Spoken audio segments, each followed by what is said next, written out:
Bueno, buenos días, ¿cómo les va? Hoy somos poquitos, ¿qué pasa? Ya aflojamos con fisio. Bueno, miren, hoy realmente tenemos el gusto de presentarles un profesor invitado que sabe mucho de inmuno, así que va a estar bueno que ustedes lo escuchen para que podamos ir aprendiendo todos. El doctor es el doctor Guillermo Docena, es profesor de inmunología en la Facultad de Exactas de acá de La Plata, de la Universidad Nacional de La Plata, fue presidente de la Sociedad de Inmunología, además es investigador del CONICET en inmunología y nos va a regalar 2 horas de su tiempo para tratar de transmitirnos a nosotros algunos conceptos que a los que no sabemos tanto de inmuno nos resulta difícil. Así que aprovechen para escuchar, pero además aprovechen para preguntarle, interrumpirlo, ¿sí? Él está dispuesto a que ustedes hagan eso y a tratar de sacarnos muchas dudas y a tratar de descubrir cosas nuevas de inmunología. Así que desde ya sumamente agradecidos, Guillermo, le damos la charla a él, ¿sí? Bueno, muchas gracias Irene y Claudia y el staff de la cátedra. La verdad es un gusto, creo que es la primera vez que vengo a medicina a pesar de la cercanía y ahora estamos mucho más cerca, pues nos mudamos acá atrás de la vía, así que un placer venir y además, bueno, me gusta mucho interactuar con médicos o futuros médicos porque hace muchos años que, si bien soy bioquímico y trabajo más en aspectos más básicos de inmunología, trabajo con médicos desde hace ya más de 20 años, por lo cual aprendo mucho con ustedes. Y de todas formas, como dijo Irene, si alguien quiere preguntar, no es una interrupción para nada, al contrario, pueden surgir dudas de temas o conceptos que por ahí yo no incluí en la charla. Hablar de inmunología en 2 horas es muy difícil. Traté de seleccionar algo que probablemente en muy pocos textos de inmunología está, que es sistema inmune de mucosas, que un poco es poner en tiempo y en espacio lo que probablemente ya hayan visto o van a ver a lo largo de la carrera, de cómo funciona el sistema inmune, por lo cual no vamos a hablar tanto de mecanismos o de detalles moleculares, sino tratar de entender dónde y cómo funciona y para qué funciona. Y la última parte de la charla, que espero llegar con el tiempo, sino en función de cómo vamos desarrollándola, algunas cosas las voy a dar con menos detalle, es un poco hablar de lo que es inmunointervención, desde lo que es sistema inmune de mucosas y de la importancia de vacunar, o de qué significa vacunar y para qué es. Y sobre todo hoy en día creo que tenemos que hacer bastante hincapié los que estamos relacionados con todo lo que es la biomedicina, por todo lo que sabrán de los movimientos antivacunas, que es un riesgo para todos, vacunados y no vacunados. Entonces, desde la Sociedad Argentina de Inmunología, y al final, bueno, tengo una diapo, aprovechando que el lunes pasado, el 29 de abril, fue el Día Internacional de la Inmunología, y se eligió este día para hacer difusión, y un poco lo que hacemos nosotros desde la cátedra y desde la sociedad en todo el país es dar charlas de difusión a la comunidad no científica o no académica, y ya desde hace varios años que se eligió, cada año se elige un tema, desde que fue vacunas, creo que hace 2 años o el año pasado, no me acuerdo, un poco hacemos hincapié en la importancia de vacunar, porque hay conceptos bastante erróneos, otros tendenciosos, hay de todo, pero lo importante es tratar de frenar todo ese movimiento antivacunas. Bueno, voy a ir derecho al tema. Entonces un poco les voy a hablar de lo que es el sistema inmune de mucosas y por qué tratamos de entender o tratar de interpretar qué es lo que pasa en estos tejidos que son muy particulares. Y si bien es mucho lo que se ha avanzado en los últimos años con respecto a lo que ocurre en las mucosas, los interrogantes cada vez son más. O sea, más conocemos, en muchos casos menos entendemos, pero está bueno que se abran preguntas y probablemente a muchos de ustedes esa sería por lo menos mi objetivo, generar dudas o generar preguntas y bueno, como les dije, pregunten y no hay ningún problema. Entonces, bueno, algunos conceptos iniciales yo creo que ya los deben haber visto, los deben conocer o los van a ver, y un poco es transmitir que en todos los seres vivos hay un sistema inmune, considerando en principio, ese es el fin del sistema inmune, o digamos, para qué se fue desarrollando el sistema inmune a lo largo de la escala evolutiva, que es como un mecanismo para detectar, en principio, antes decíamos defendernos y eliminar los microorganismos, y hoy en día sabemos que eso no es así. y que además el sistema inmune cumple funciones en el organismo que nada tienen que ver con los microorganismos, sino que, algo les voy a mencionar ahora, el sistema inmune también está capacitado para detectar fallas orgánicas, que pueden tener que ver con una infección o no. Entonces, bueno, hoy en día el concepto de qué es y para qué sirve el sistema inmune está cambiando. Bueno, en principio lo que uno puede decir es que los distintos seres vivos, inclusive los vegetales, tienen un sistema inmune donde la idea es detectar algo que les resulta extraño. Después vamos a ver qué es extraño, que eso también no es algo tan fácil o algo tan directo como lo que pensábamos hace unos años, que decíamos lo no propio es extraño. No es así. Pero bueno, en función de dónde se desarrolla cada microorganismo, cuál es el medio ambiente donde se van a desarrollar, va a ser el universo de microorganismos a los cuales debe enfrentarse o a los cuales debe aprender a reconocer. Y eso es lo que ha moldeado a lo largo de los millones o miles de años el sistema inmune de cada uno de estos organismos. Y de hecho el más complejo es el de mamíferos, pero si uno estudia las distintas especies vamos a ver que hay pequeñas diferencias. Y eso tiene mucho que ver con qué tipo de microorganismos se han estado enfrentando a lo largo de la escala evolutiva. Es decir, que la presencia de los microorganismos ha sido siempre la presión selectiva del medio para moldear en cada organismo un sistema inmune. Entonces, algo que llevó mucho tiempo darse cuenta, si bien es algo lógico y trivial, es cómo hace el sistema inmune para detectar, para saber que hay un microorganismo. Entonces, esto cambió mucho en la década del 80. Supongo que lo conocen si utilizan el libro de Janeway, que ha fallecido, pero es un libro que se usa mucho en todo el mundo. Él fue el que descubrió un receptor, que es el TOL4, el receptor de LPS, y a partir de ese descubrimiento aparece un nuevo paradigma, o se crea un nuevo paradigma en lo que es la inmunología, que justamente tiene que ver en cómo cada organismo detecta los distintos microorganismos, y no solo los detecta, sino que es capaz de clasificarlos. Y en función de eso va a ser cada uno qué mecanismo efector va a ejercer para controlarlo. Cuando digo controlarlo puede ser eliminarlo o mantenerlo. ¿Todos saben lo que es la microbiota? Algo después vamos a ver, es una cantidad enorme de microorganismos procariotes que están en el intestino y no los estamos eliminando y sabemos que estamos ahí. Entonces, ahí cambia un poco el concepto de qué es propio, no propio, extraño, no extraño, si lo voy a eliminar, lo voy a conservar, y eso tiene mucho que ver en cómo el sistema inmune es capaz de detectarlos.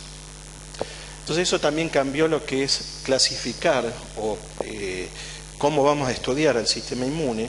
Antes se hablaba de inmunidad humoral y celular, y eso prácticamente hoy no se usa, sino que se habla de inmunidad innata e inmunidad adaptativa. Por lo tanto, el sistema inmune tiene distintas células, distintas estrategias de reconocimiento de un antígeno, digamos, y eso se basa en cómo los receptores lo detectan. Entonces vamos a hablar de receptores de la inmunidad innata y de receptores de la inmunidad adaptativa. ¿Qué estrategia utiliza el sistema inmune a través de la inmunidad innata para detectar un patógeno? Bueno, justamente, que esto también ha cambiado a lo largo del tiempo, la capacidad que tienen los microorganismos es de cambiar, de transformarse. ¿Para qué? Para buscar un nicho donde tenga las condiciones o los metabolitos adecuados para poder replicarse. El objetivo de un microorganismo es replicarse, proliferar. Y van a buscar distintos nichos o distintas especies, pero lo que se ha dado al sistema inmune, que en toda esa gran variación que ejercen los microorganismos, tienen ciertas moléculas que son conservadas y que son vitales para la viabilidad del microorganismo. Y esas moléculas el sistema inmune aprendió a darse cuenta cuáles son, y justamente los receptores de la inmunidad innata lo que hacen es detectar esas moléculas que solo están en procariotes, que son conservadas y que van a ser fundamentales para que el microorganismo esté vivo o pueda replicarse. Entonces, frente a la gran variedad o heterogeneidad de microorganismos que hay en la naturaleza y la gran capacidad que tienen de adaptación, el sistema inmune seleccionó a lo largo también de la evolución estructuras a las cuales, si las detecta, debería ser capaz de al menos reaccionar. Después veamos si es activarse o no. Entonces,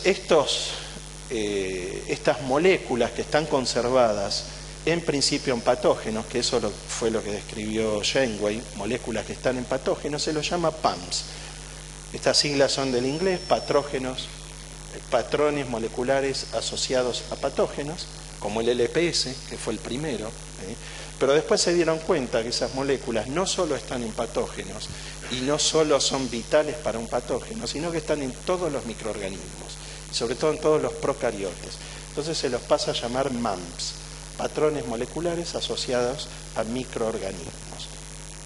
Y estas moléculas, después con el tiempo nos dimos cuenta que no están en organismos superiores, sobre todo en eucariotes superiores, sí en eucariotes inferiores hay muchos helmintos que tienen estas moléculas, pero las células, digamos, propias de mamíferos no tienen estas moléculas. Y más recientemente, que esto era lo que les comentaba hoy, se descubre que estos receptores y otros son capaces de detectar lo que se llaman DAMPs, patrones moleculares asociados a daño, y acá lo que reconocen esos receptores son moléculas propias, ahora sí, ácido úrico, ATP, glucosa, etcétera. Hay una lista cada vez más grande de moléculas que son propias, que esas no son de procariotes, pero se encuentran en un lugar o en una concentración inadecuada. Entonces eso refleja un cambio metabólico, una alteración metabólica, que probablemente en la evolución eso se ha generado como consecuencia de un proceso infeccioso, pero bueno, el sistema inmune así es capaz de activarse, generar inflamación, por ejemplo en la gota, en la diabetes, etcétera, frente a componentes que son propios. Entonces, de nuevo, volvemos a la pregunta original: ¿qué es extraño? ¿Qué no es extraño? ¿Qué es propio? ¿Qué no es propio? Eso, según desde dónde se lo analice, el concepto puede ser distinto. Y los receptores que van a reconocer a todas estas moléculas se llaman PRR, receptores de reconocimiento de patrones. Entonces, esa primer molécula, el Toll-like receptor 4, o receptor tipo Toll, es un PRR.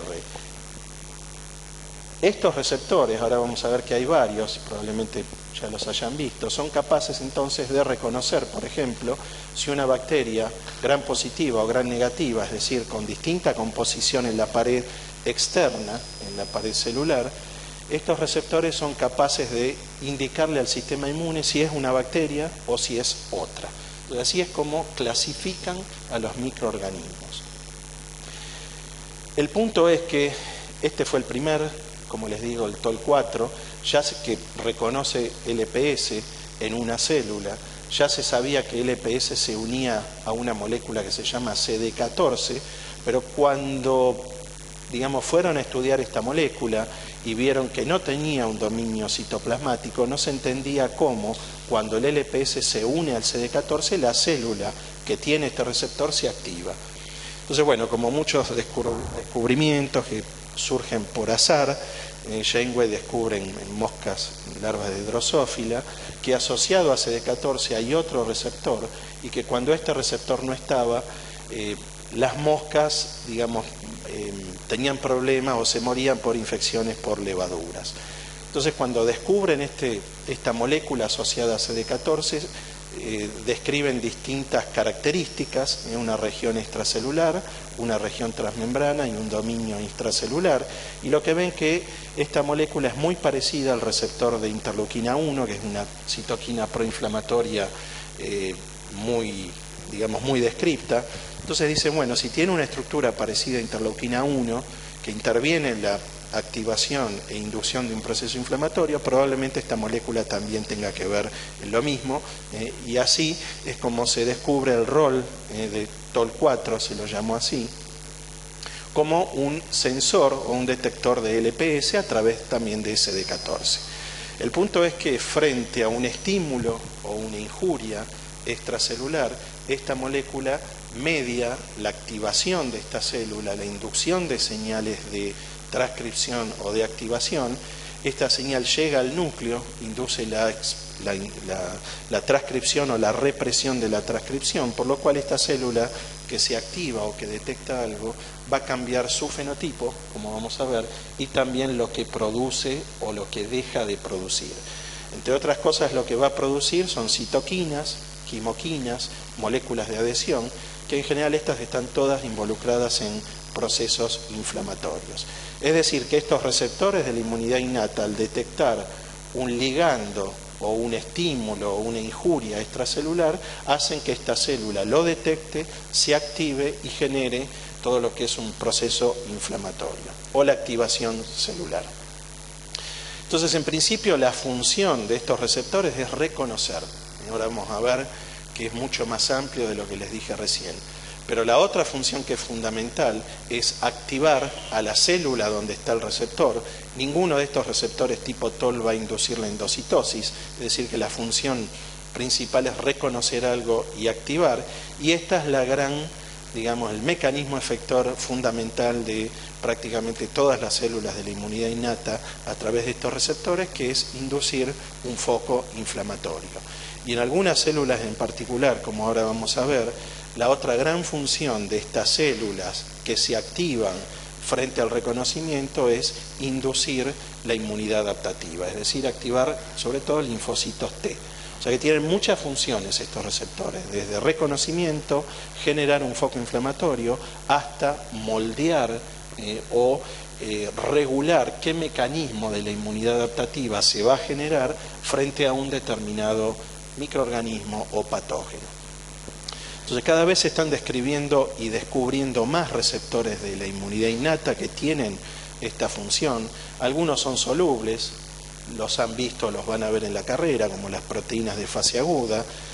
La gran mayoría están en la membrana de estas células de la inmunidad innata, como vimos el TOL4, pero fíjense que cada vez hay más. Estos son algunos, los receptores tipo TOL, pero los scavenger, otros detectores o receptores de hidratos de carbono, pero también hay otros que están adentro de la célula y muchos de estos están en el citosol. Todos tienen la misma función. ¿Por qué están en distintas ubicaciones? Porque los microorganismos pueden estar afuera de la célula, contactar una célula, o pueden entrar adentro de la célula, ahora vamos a ver, y ahí adentro de la célula pueden detectarlos.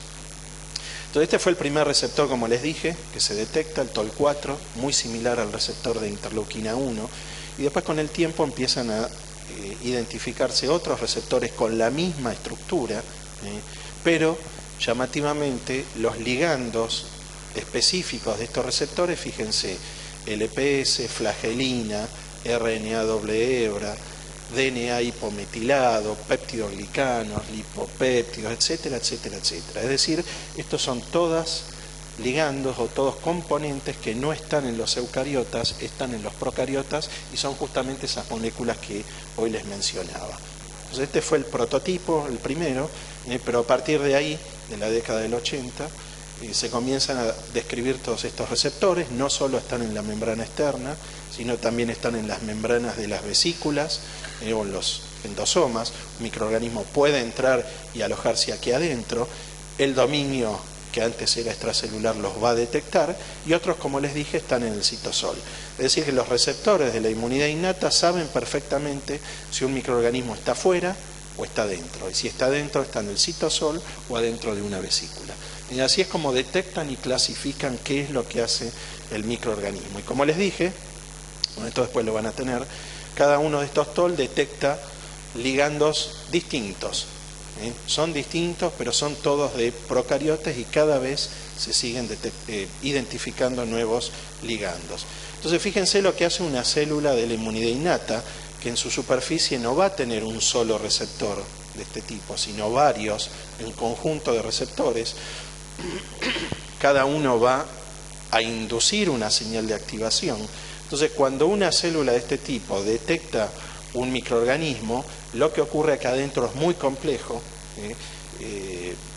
Esto hay que ver en cada caso cuáles son los componentes que se están induciendo o reprimiendo, y como siempre termina a nivel de núcleo, induciendo o reprimiendo la transcripción.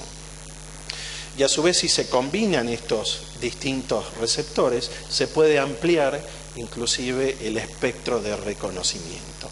Es decir, que de esta manera las células, y cada célula de la inmunidad innata va a expresar determinados conjuntos de receptores tipo TOL, o sea, no todas las células expresan todo, sino que hay células especializadas en reconocer virus, otras bacterias, otros parásitos, etc. Entonces, cada una de las células de la inmunidad innata tiene capacidad de detectar y de descifrar y clasificar a un microorganismo, por lo cual van a generar, en principio, un foco inflamatorio, pero va a cambiar ese foco inflamatorio según qué es lo que detectó.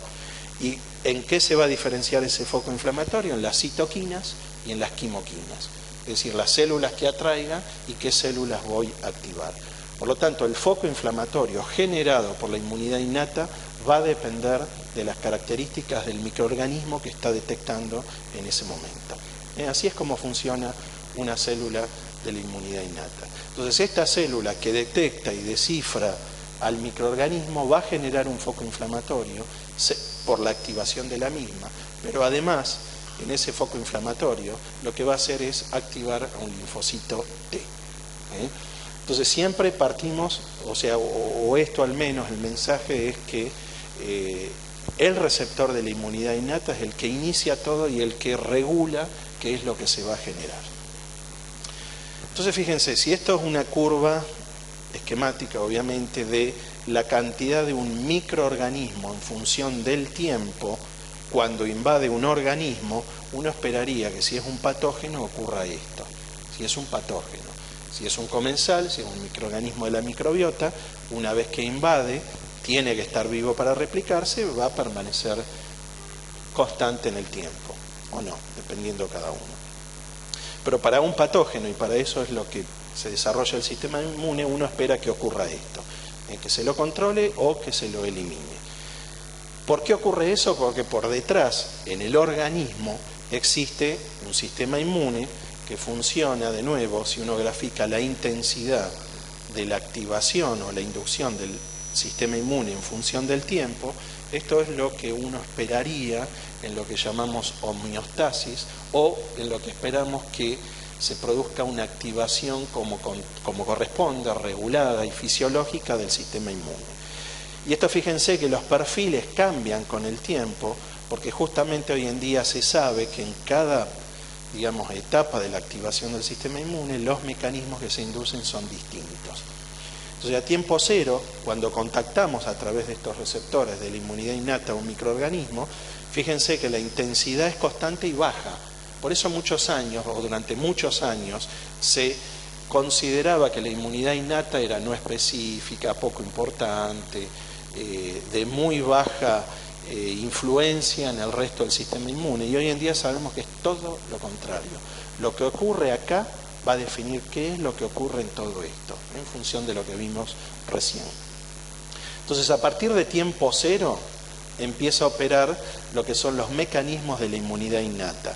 Para que los mecanismos de la inmunidad adquirida, o sea, linfocitos, B y T, entren en juego, necesito por lo menos 7 días. Esas células tengo que expandirlas.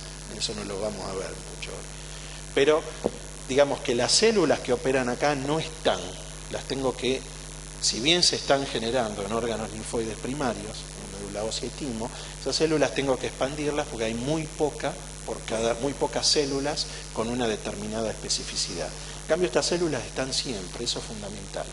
Las de la inmunidad innata, por más que algunas son inducibles, la gran mayoría están siempre. Pensemos la piel. Entonces, bueno, y además de estar siempre y estar a partir del tiempo cero, lo que ocurre acá, como vimos recién, va a inducir o va a regular qué es lo que ocurre en el resto. Y en general, fíjense lo que es la importancia de los mecanismos de la inmunidad innata, que a los 7 o 10 días el microorganismo ya no está, ya lo controló. O sea que los mecanismos efectores de control de la inmunidad innata son muy eficientes para controlar, como les dije, o eliminar. Entonces, en muchos casos, eso va a depender del grado evolutivo o la complejidad del patógeno. Cuando yo llego acá, al máximo, ya no está más el microorganismo. Entonces, ¿para qué tuve que hacer tanto desarrollo evolutivo para generar una inmunidad adquirida cuando, una vez que logre montarlo, esto ya, entre comillas, no me sirve? Entonces esa es la gran pregunta.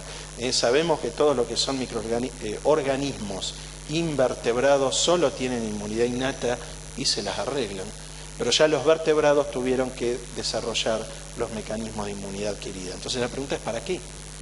Si la innata es eficiente. Bueno, ¿para qué? Esta es la respuesta. O sea, en principio vamos a generar la activación de la inmunidad adquirida para tener memoria.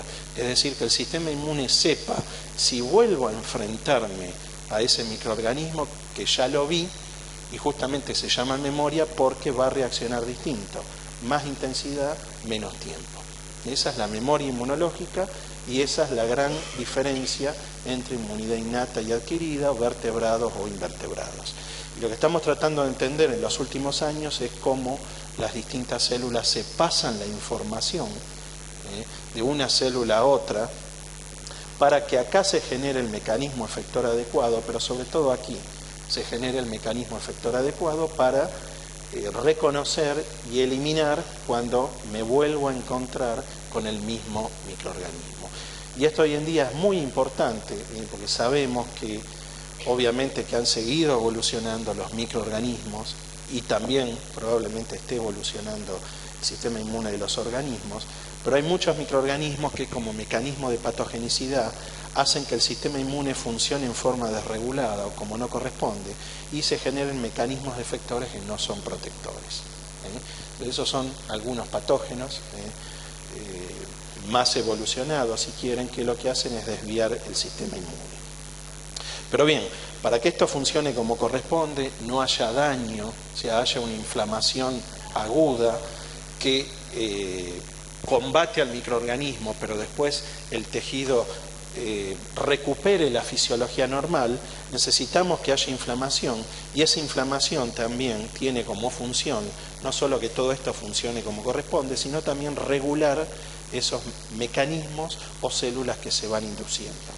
Entonces, es fundamental para que haya homeostasis, que una vez que se activan las células se regulen. Y eso es bastante complejo y bueno, hoy prácticamente no vamos a hablar nada. Ahora bien, cuando esto no ocurre así y el sistema inmune funciona así, o sea que una vez que se activa no se regula o aumenta la intensidad de esos mecanismos, esto ya no es inflamación aguda, es inflamación crónica, y eso no es un mecanismo o una característica de un sistema inmune fisiológico u homeostático. Cuando esto ocurre es patología. Si esto se mantiene en el tiempo va a generar patología. Cuando hay una inflamación que es aguda y que lleva a que el sistema inmune se controle, esto no debería generar patología. ¿Está claro? ¿Se entiende? Entonces, bueno, así funciona. Un poco lo que les he dicho es esto. Cuando hay un contacto con un microorganismo, lo primero que se induce es la inmunidad innata. Esto lo resalto porque hay muchos libros de texto que todavía están mal, que dicen que esto es inespecífico. No es inespecífico, es altamente específico y cada vez estamos describiendo nuevos receptores con nuevas especificidades. Una vez que la inmunidad innata se activa, se va a activar la inmunidad adaptativa, que esto sí sabemos que es altamente específico, y luego, dependiendo de la situación, vamos a tener o no memoria, que también es específica. Entonces, cuando esto falla, vamos a tener enfermedad, no detecto al microorganismo. Cuando esto funciona adecuadamente, nos vamos a recuperar, y cuando esto funciona como corresponde, no vamos a tener enfermedad frente a sucesivos encuentros. Lo que sí es distinto entre lo que uno habla de especificidad acá y acá es la estrategia que se ha usado para reconocimiento específico de los ligandos. Como les dije recién, acá lo que estamos reconociendo son ligandos no propios en el sentido que están en procariotes. Acá vamos a reconocer cualquier tipo de ligando, propio o no propio, porque esto se genera al azar, como habrán visto, órganos linfoides primarios, y esto no. Esto es algo evolutivo, ¿está claro? Entonces el punto es entender dónde ocurre esto, dónde se está generando esto, y a ver qué les parece, dónde piensan que todo esto se está produciendo. A ver. Sí.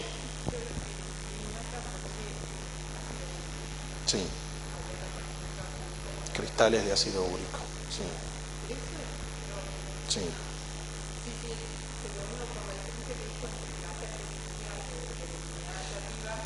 Sí. Sí. Sí. Está bien. El tema es que ahí los receptores que se usan son otros, no son estos. Son los que activan lo que se llama inflamasoma. No sé si lo han visto o lo van a ver. Hasta ahora se han descrito 5 mecanismos que son distintos en cuanto a que detectan, obviamente lo que decís está bien, y qué tipo de mecanismo de inflamación inducen. Es otra estrategia, pero el objetivo es lo mismo: detectar cristales de ácido úrico que no tiene que haber, glucosa alta que no tiene que haber, ATP extracelular que no tiene que estar afuera de la célula, tiene que estar adentro.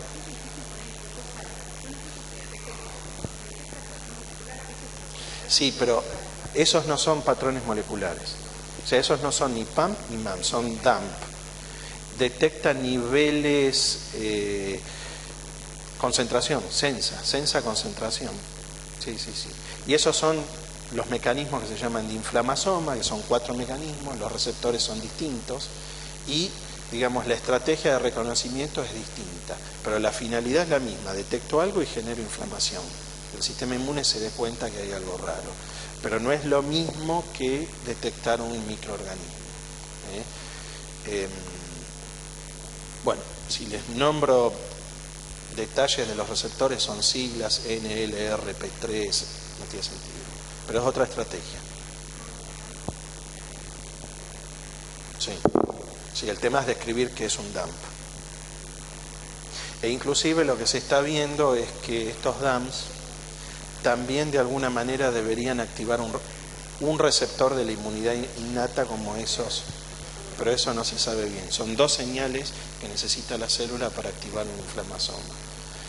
La otra, vos decís, hay ácido úrico. ¿Y por qué hay inflamación? Cierto, algo nuestro propio. Bueno.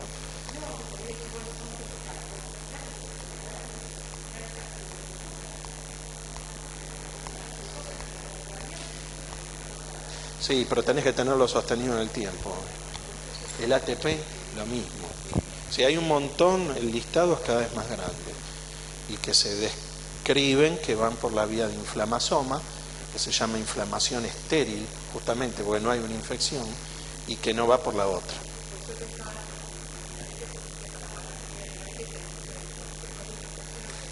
Sí, tiene que ver.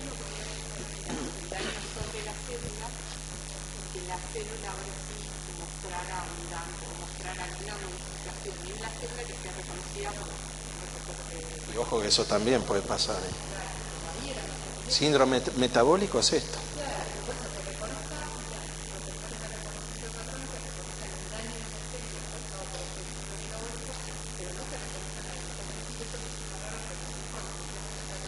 Pero es un poco eso. Reconocen un daño, que hay algo raro. Y así, bueno, hay receptores de ATP.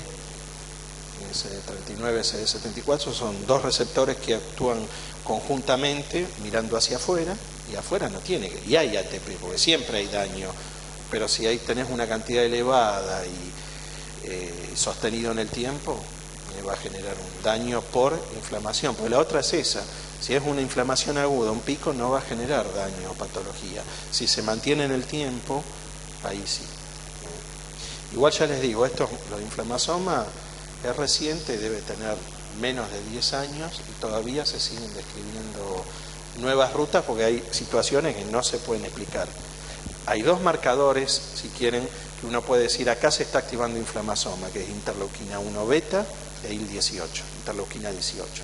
Cuando esas 2 citoquinas uno las estudia en el foco inflamatorio o lo que sea y están altas, hay que sospechar de inflamasoma. Porque justamente estas vías lo que hacen es generar estas dos. Estas dos son 2 citoquinas que están adentro de la célula como procitoquina, se activan las caspasas que lo clivan, sale y hace el efecto inflamatorio. Y por eso ahora hay muchas patologías que se busca si es mediado o no por IL-18 y hay otros inhibidores, otras terapias, etc. Entonces, bueno, la pregunta: ¿dónde se produce esto? ¿Qué les parece? En las mucosas. Ahí lo tenía. ¿Por qué? ¿Qué características tienen las mucosas? Es la primera línea de defensa, bien, ¿por qué?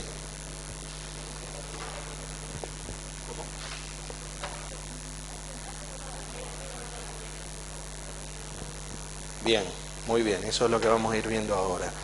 Ella dice que hacen de barrera, perfecto, y él dice que son sitios donde estamos en contacto con los microorganismos.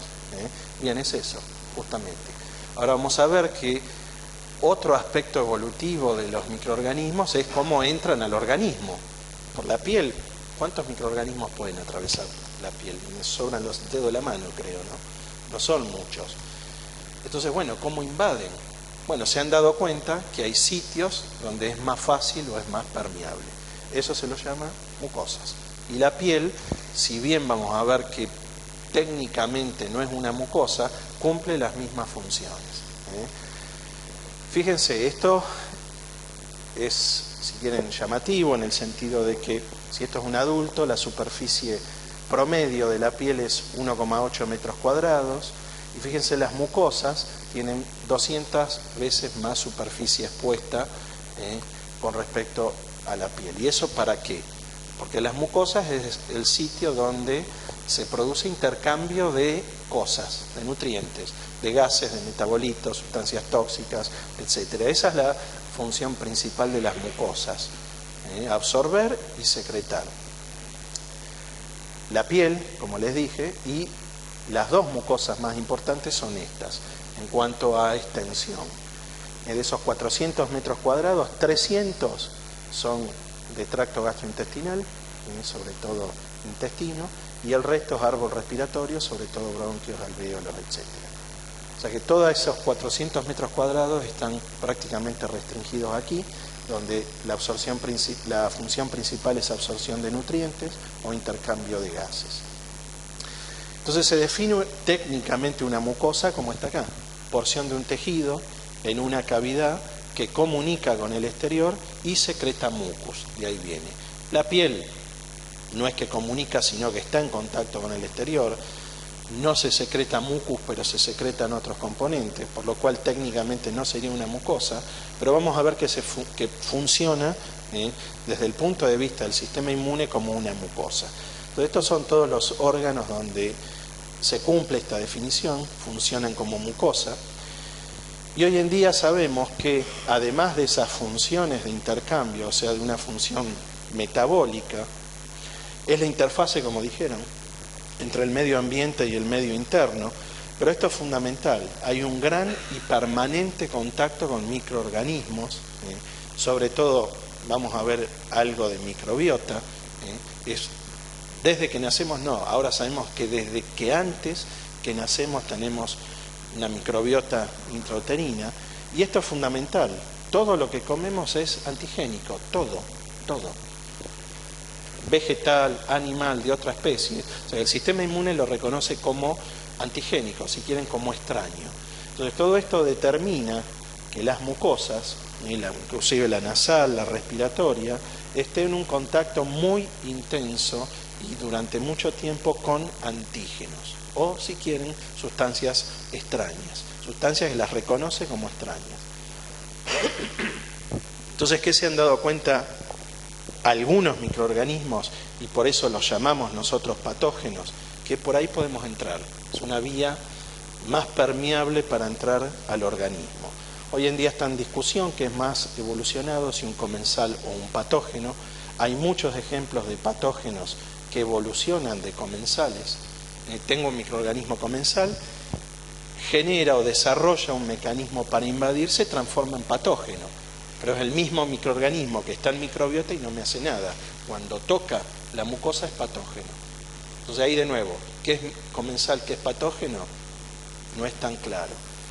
Y hay otros, muy pocos ejemplos, que dicen que los comensales son más evolucionados. ¿Por qué? Porque evolucionaron para quedarse ahí, en la cavidad. Sobre todo lo que sabemos de intestino, pero hoy en día sabemos que hay virus comensales en árbol respiratorio. Entonces ese virus no le va a interesar invadir, le va a interesar quedarse ahí, en la cavidad. Entonces, bueno, sobre esta base no es difícil imaginarse.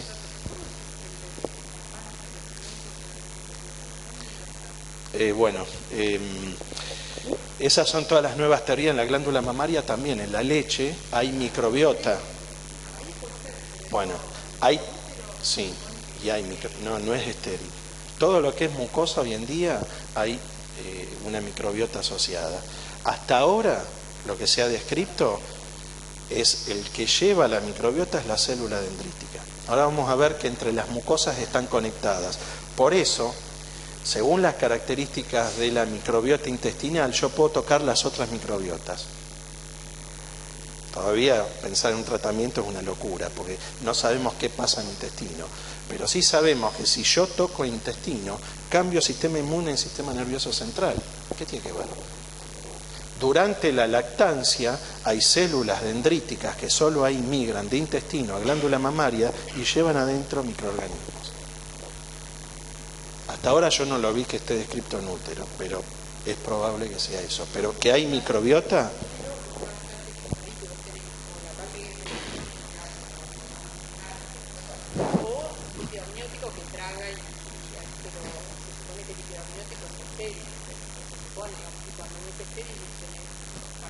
Es probable que por sangre llegue, sí.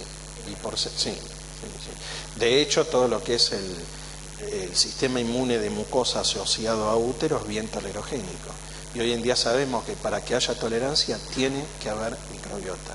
Un ratón que nace nace y se cría en un bioterio libre de gérmenes no hace tolerancia. No tiene todo lo que vamos a ver en el intestino y en las otras mucosas. Entonces, eso es un grado evolutivo nuestro. La microbiota, además de todo lo que hace, genera todas las estructuras que vamos a ver para hacer tolerancia. O sea, en aquellos tejidos donde queremos preservar en útero, el útero sabemos que es entre comillas, un trasplante natural, ¿no? Por el HLA del padre. ¿Cómo hacemos para que no haya rechazo del HLA del padre? Tolerancia. Todo lo que es hormonas, todo eso, pero además es probable que la microbiota tenga que ver en esa tolerancia. En el intestino eso está clarísimo. ¿Está? Tolerancia al padre, eso es posparto, ¿no? Al HLA del padre. Aclaro por la duda. Es evolutivo, ¿ven? Entonces, bueno, pensar que en una mucosa hay una intensa actividad inmune, oye, digamos, no debería llamarle la atención, sí le debería llamar la atención esto. El 80-90% de las células del sistema inmune están en las mucosas. Ahí están. Uno piensa que están en sangre, están dando vueltas, sí, perfecto. Pero ¿dónde se concentran? En la mucosa, ahí tienen que estar.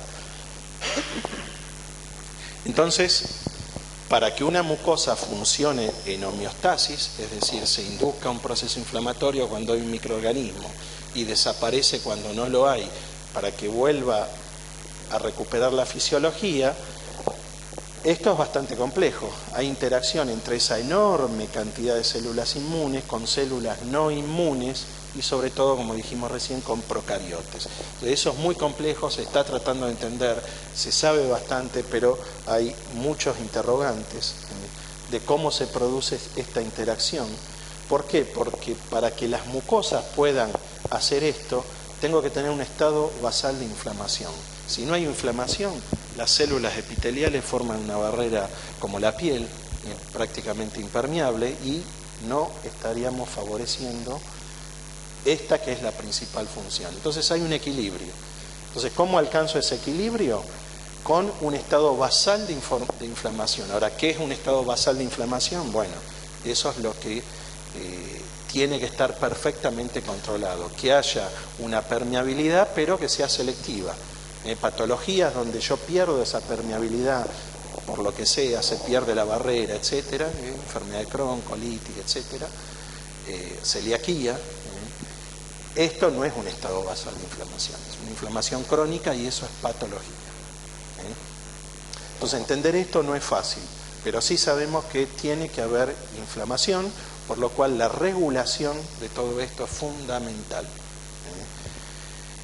Y en este proceso sabemos que la barrera epitelial es fundamental, tiene que estar íntegra y en realidad las células epiteliales de las distintas mucosas son las que desencadenan todo esto y las que controlan tanto a la microbiota como las células del sistema inmune, aunque son células del sistema inmune, pero la enorme cantidad que ahora vamos a ver de células del sistema inmune que están en el tejido.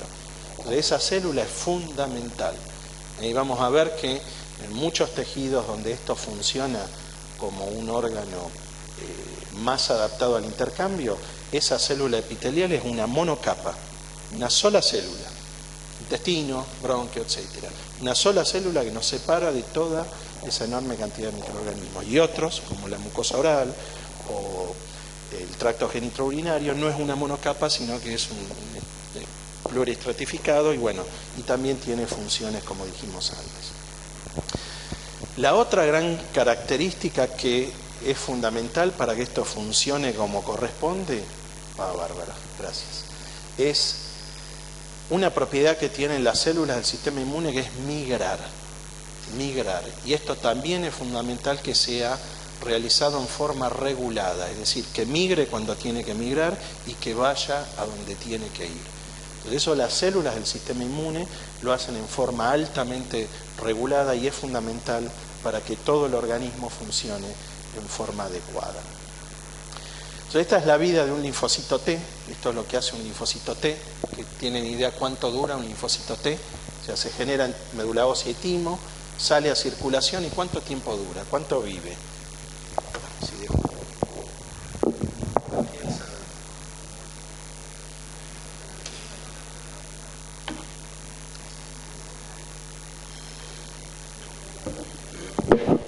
Lo que puede durar toda la vida es la memoria, pero no un T. Una célula no puede vivir tanto tiempo. 120 días, más o menos. ¿Por qué 120? Tanta exactitud. ¿Nadie sabe? ¿Nadie se imagina? ¿Qué les parece? Si ustedes tuvieran que diseñar un sistema inmune, ¿lo harían durar mucho o poco? Poco. ¿Por qué? Vos tenés un té, exacto, no, un té virgen que sale de médula ósea, de timo, pero que es poco. No, mutar no va a mutar, una vez que sale ya tiene el receptor definido. A ver, ¿qué pasa si dura mucho? ¿Qué pasa si dura poco? Para abrir un poco. Y bien, ella dice, lo tengo que volver a generar. ¿Y voy a generar la misma especificidad? Imposible. Combinar los pedacitos de genes para tener la misma especificidad, imposible. Cada especificidad se piensa que es una vez en la vida. Entonces me llevó tanto tiempo llegar a un vertebrado para generar ese mecanismo de reordenamiento, que lo deben haber visto, para generar el receptor TCR o inmunoglobulina. ¿Y después qué voy a hacer? ¿Que me dure mucho o poco? Mucho. Yo pensaría que mucho. ¿Cuánto? No tanto. 120 días, 7 días, más o menos. Años, dijeron. No. ¿Cuál es el peligro si dura mucho?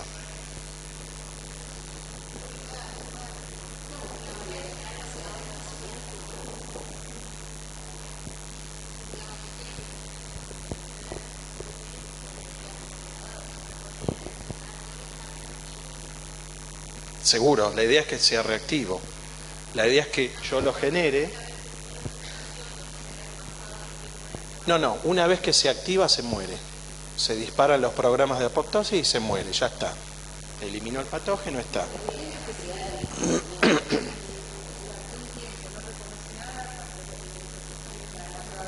Y no sé.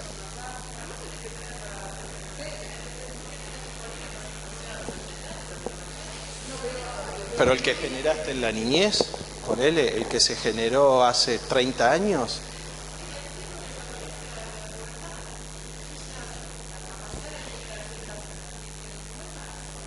Y hay, durante toda la vida, hay. Baja, pero hay. O sea, ¿cuál sería Y no sabés. Hoy en día eso lo estamos viendo. Sí, sí. Sí, ojo que... Sí, o contactás y no te das cuenta, por la memoria. No es que no lo contactás. Digamos, ¿cuál es el principal riesgo de tener una célula mucho tiempo? No, vos la tenés funcional. Puede ser, y ocurre y cada vez más. Pero ¿qué más? ¿Cuál es el mayor riesgo? La autorreactividad. Ese es el problema, el peligro. O sea, como acá voy a generar receptores que reconocen lo propio, si no, no sale de timo. De timo no sale nada que no reconozca lo propio. ¿Han visto eso? Tolerancia central. De timo que sale, lo que hace selección positiva, reconoce MHC propio. Y selección negativa, cuando reconoce lo propio con mucha intensidad. Pero lo que reconoció con poca intensidad salió de timo. Entonces, todo lo que sale de timo es autorreactivo, todos. Todos tenemos células T autorreactivas, autoanticuerpos, pero no hacen nada. No son patógenos. ¿Por qué? Porque están controlados. Entonces, en principio, todo linfocito T que sale de timo es autorreactivo. Tenemos que hacer que no reaccione contra lo propio y reaccione contra un patógeno. ¿Cuál es la diferencia? Si reconoce un antígeno en una célula propia y un antígeno en un procariote. ¿Cuál es la diferencia? ¿Por qué acá se activa y acá no? La misma. ¿Por qué? ¿Qué diferencia hay entre este y este? Ya lo vio. Señales coestimulatorias, señal 2. En un caso hay, en el otro no. ¿Por qué hay en un caso? ¿Por qué no hay en el otro?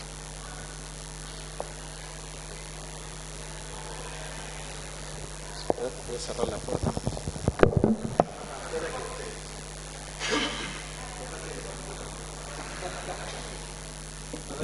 Señal 2, señal coestimulatoria, ¿lo vieron?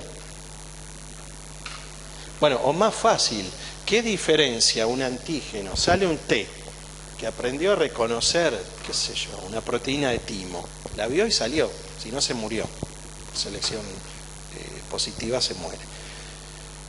Como salió, que zafó de la selección negativa, salió afuera y aprendió a ver una proteína de timo. Pero ve una proteína parecida en una bacteria y se activa. ¿Qué diferencia hay entre esa proteína en el timo y esa proteína en una bacteria?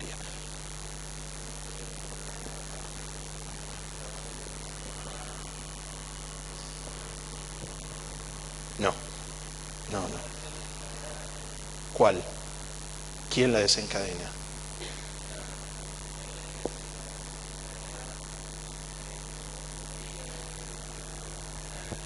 Sí.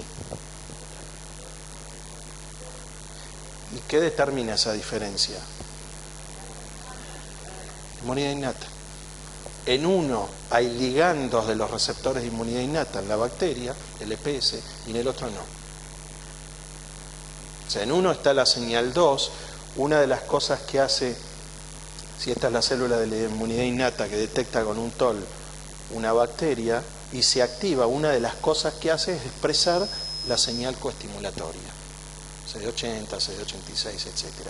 Si ese ligando está en una célula propia que no tiene, o sea, si ese antígeno o esa proteína está en una célula propia donde no hay un ligando a la inmunidad innata, lo va a ver la célula dendrítica, no va a producir señal 2 y en lugar de activarse, ¿qué le va a hacer al T?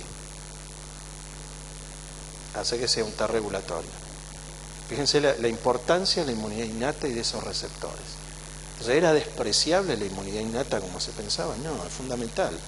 Es lo que decide, activate o hace tolerancia.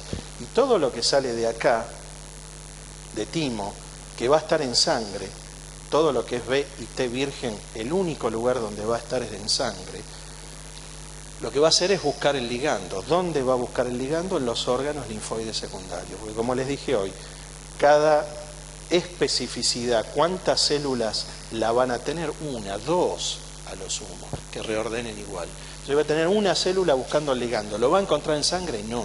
Entonces una estrategia sería, bueno, lo tengo 50 años en sangre dando vuelta hasta que lo encuentre. No. Para eso tenemos órganos linfoides secundarios donde le va a llevar, que viene de linfa, esta célula dendrítica viene de linfa y le va a mostrar el antígeno acá. O sea que en los órganos linfoides secundarios se concentran los linfocitos B y los T y ahí es donde va a encontrar el ligando. Entonces eso me permite reducir el tiempo del T, que a eso íbamos, en circulación por el riesgo de una enfermedad autoinmune o un reconocimiento algo propio y se active. Entonces, ¿cuánto dura un T o un B? 20-30 días, no más, y se muere. Entonces pensemos que cada especificidad que estamos generando me dura un mes y no la vuelvo a tener nunca más. Entonces lo que yo reconozco hoy, o mi capacidad de reconocer hoy, con todo el pool de linfocitos B y T va a ser distinto al año que viene, al otro, cuando nací. Pero igual sobrevivimos, o sea, funciona igual. Entonces no sé si es mucho o es poco, me parece que es poco.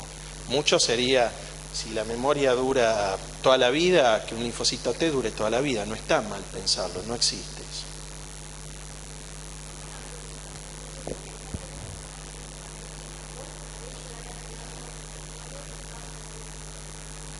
¿Qué receptores? ¿De inmunidad innata o adaptativa? No, esos están codificados en línea germinal. Todos tenemos, salvo, por eso tenemos patologías donde tenés mutaciones y no funcionan. Entonces ahí no sos capaz de reconocer tal cosa, tenés infecciones repetitivas. Esa es otra gran diferencia, si quieren. Los receptores de inmunidad innata, así como están codificados, se expresan. Los otros no, son juntar, reordenar, juntar pedacitos. Y yo fabrico la especificidad. El TOL4 reconoce siempre el EPS hoy, mañana, en el animal, en un animal, en otro animal, en una célula, en otro. Esos receptores siempre reconocen lo mismo.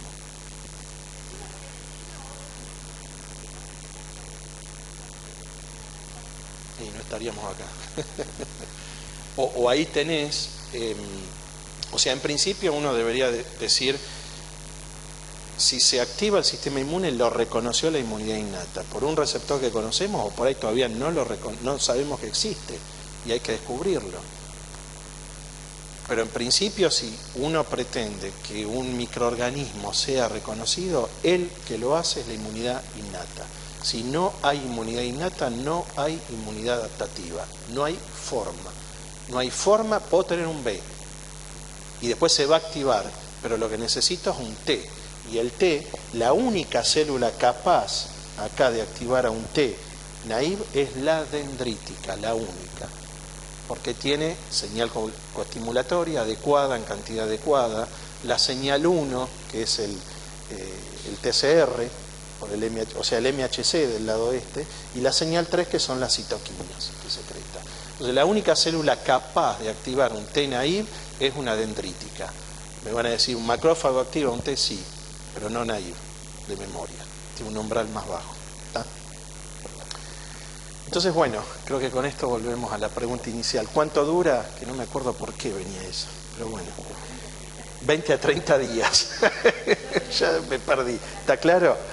Entonces, bueno, ya sé a qué iba. En esos 20, 30 días, si no está perfectamente regulado a dónde tiene que ir, se muere y no encontró nunca el antígeno. Y de hecho, no ocurre.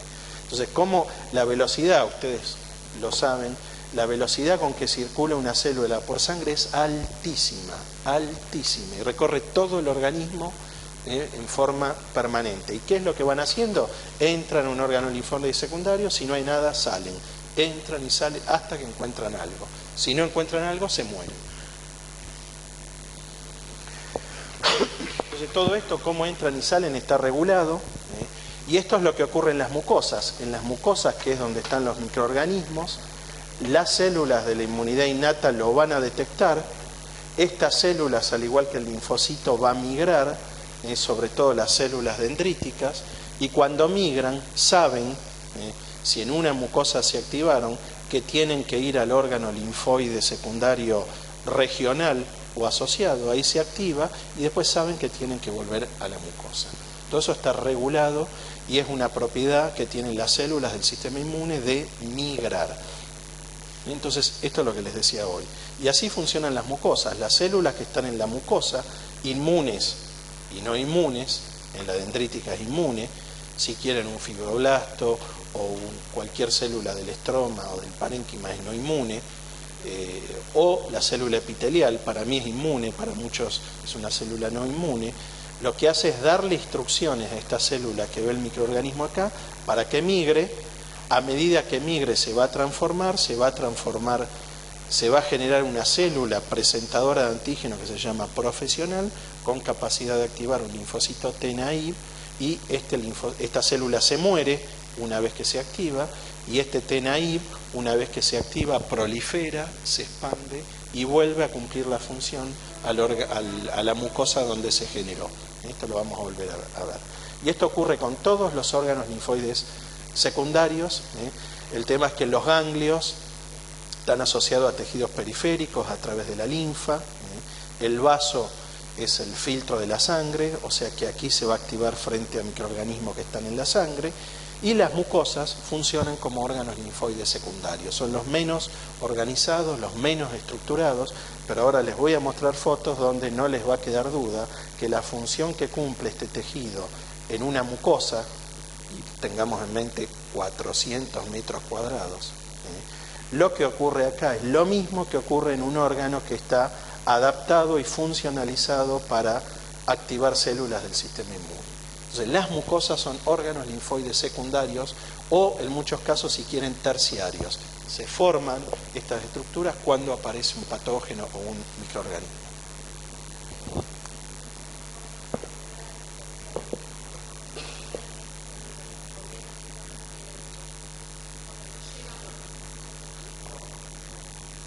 El linfocito, está muy buena tu pregunta.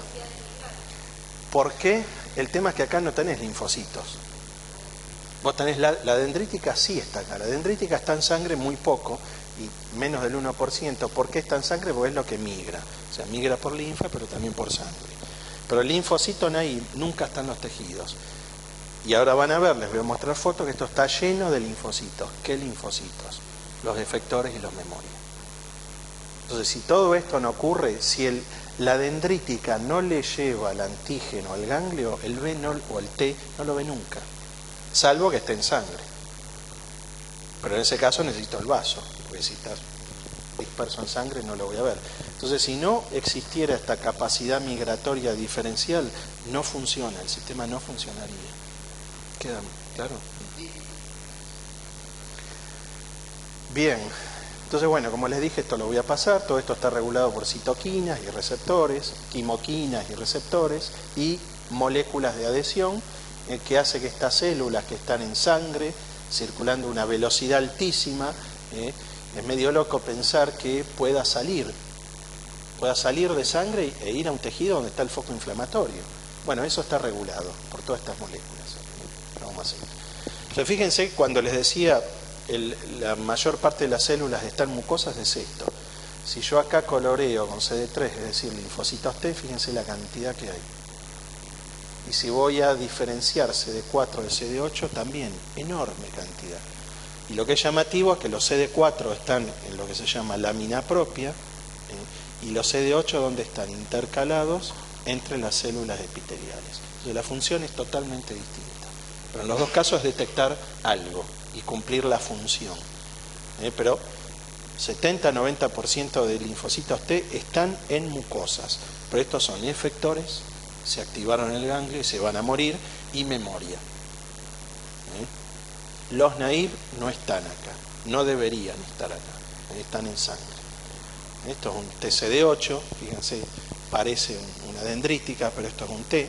Y tienen todas estas prolongaciones para chequear si acá hay microorganismos o si estas células epiteliales están presentando en MHC clase 1 algún péptido proveniente de una proteína de un microorganismo intracelular. Una de barrido real. ¿Sí? ¿Está? Entonces se dice que el intestino es un órgano T, por esto. Si voy a analizar linfocitos B, yo acá lo que analizo son las inmunoglobulinas que están en la superficie, IgA o IgG, fíjense.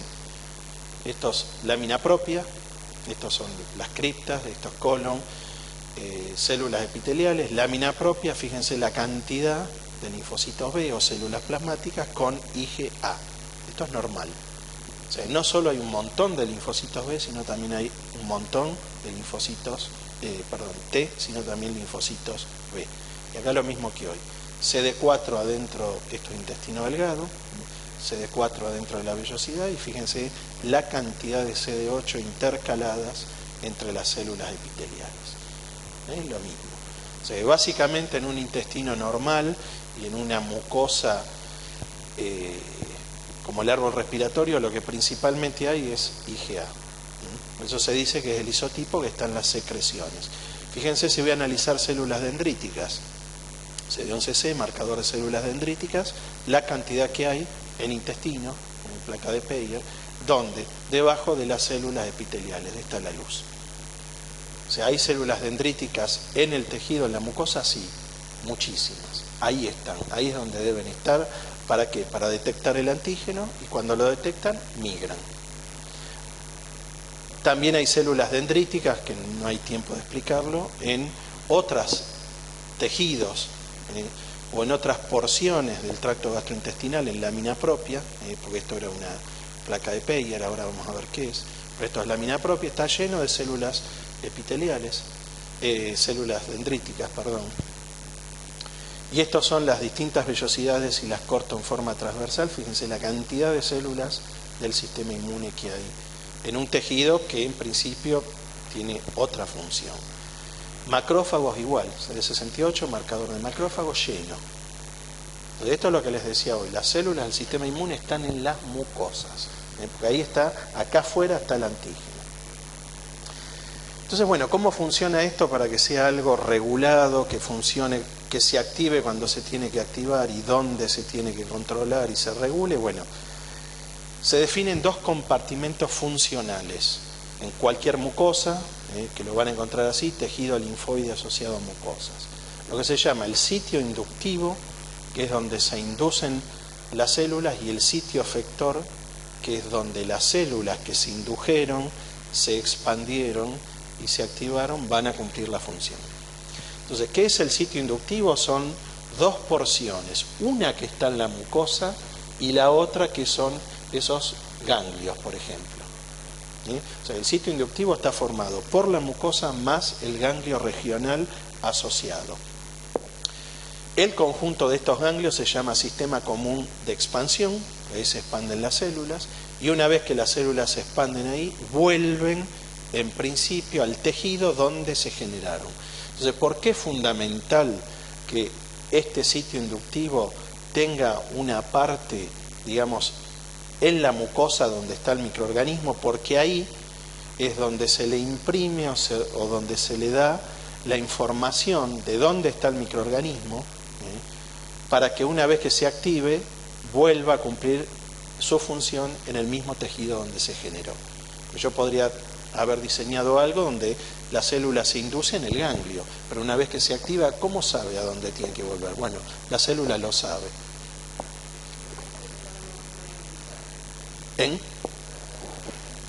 piel, sí. En todas las mucosas funcionan igual. Por eso les decía, si quieren, la piel técnicamente no es una mucosa porque no produce mucus, pero hace esto. O sea, tiene un sistema inmune de mucosas asociado. Entonces, esto es lo que ocurre. Yo tengo el tejido periférico, piel, intestino, bronquio, lo que sea. Acá están los microorganismos. Esa es la señal para que las células dendríticas inmaduras que están acá las detecte con los receptores, se activen. Cuando eso ocurre, cambia la expresión de los receptores de quimoquinas. La célula dendrítica inmadura que tiene este CCR6 en el tejido, ¿por qué? Porque la quimoquina que la produce la célula epitelial la retiene como célula inmadura en el tejido. Cuando se activa a través de un ligando de los receptores de la inmunidad innata, dejan de expresarse CCR6, por lo cual salen, empieza a expresarse CCR7, y este CCR7 es atraído por las quimoquinas que se producen en el área T del ganglio. Entonces, si la célula sabe cuándo deja el tejido, cuando se activó, y a dónde tiene que ir para activar a un B o lo que sea. Así es como está, estos son un ejemplo, bastante más complejo, pero así es como la célula sabe que se activa con una dendrítica que viene de acá, la que va de otro tejido, ahora vamos a ver que expresa otros receptores, y el T, cuando se activa con esta dendrítica, sabe que después tiene que volver al sitio efector, que es este. ¿Está? O sea, este circuito se hace en todas las mucosas, cuando se activa. Entonces esto también fue algo fundamental a lo largo de la historia de la inmunología. Voy a ir a la foto esta. Cuando le dieron el Nobel a Steinman, él fue el que definió el nombre de células dendríticas por la forma. La década del 70, fíjense cuántos años después le dan el Nobel, o él fue el que descubrió que esta célula es la misma. O sea, la inmadura que está en periferia es la misma que la dendrítica madura que está en el ganglio, y muchos años se pensó, esta se la llamaba la célula de Langerhans en piel, se pensó que eran células distintas. Y a partir de todos estos estudios se sabe que es la misma célula que cumple una función cuando está como lo que llamamos célula inmadura, tejido periférico, donde la función es detectar, y que si detecta algo que tiene un ligando procariote, esa célula se dispara la migración, la activación, la transformación, y ahora esta célula deja de captar, deja de migrar y empieza a expresar señal 2, señal 1, etcétera, todo lo que le sirve para activar a un T. O sea, es la misma célula con funciones totalmente distintas. Esto también cambió y redimensionó lo que es la inmunidad innata, y por eso van a leer o van a escuchar que la célula dendrítica es el nexo entre la célula innata, la inmunidad innata y la inmunidad adaptativa, por esto. O sea, es una célula de la inmunidad innata que se activa en periferia y activa a los linfocitos T. Y según esta célula, de dónde venga y cómo se active, va a ser lo que va a generar acá los distintos linfocitos T. ¿Sí? No. Si está inmadura no migra, expresa CCR6 y queda retenido por CCL20. Al patógeno, el receptor de la inmunidad innata. ¿Está? Sí. A ver, por si no escucharon, la célula dendrítica es una célula de la inmunidad innata, por lo tanto tiene receptores de la inmunidad innata.